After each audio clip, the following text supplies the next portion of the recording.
किसान भाइयों नमस्कार। देखिए जुलाई का महीना चल रहा, आज 13 जुलाई है।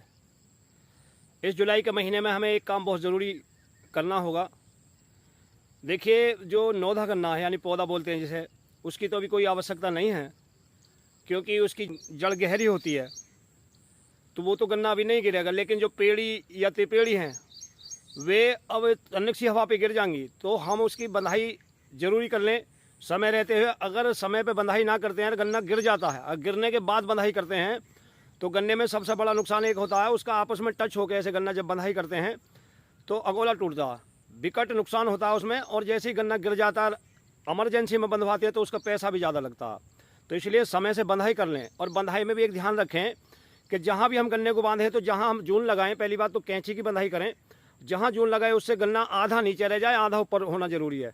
ऐसा नहीं कि उसे ऊपर से लपेट दिया, उसमें बहुत नुकसान होता है। देखिए गन्ना सही सलामत रहता है जब तक बनता नहीं है, लेकिन गन्ना जो कम करा जाता है, जो गन्ने की जो पैदा घटती है वो केवल बंधाई से घटती है। उसमें बंधाई में बहुत जरूर ध्यान देना है क्योंकि बंधाई करते समय हम बस उसे बीच में ही बंधवाएं, ऊपर ना लपेटें। ज़्यादातर मजदूर एक काम करते हैं कि वो ऊपर से उसको अगोला लपेट देते हैं, तो गन्ना जो छोटे गन्ना होते हैं वहीं दब जाते हैं और वो वहीं के वहीं सूख जाते हैं।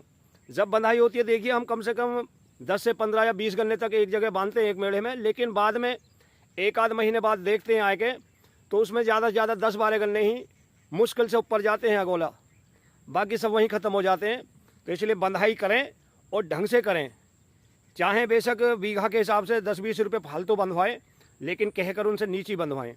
धन्यवाद।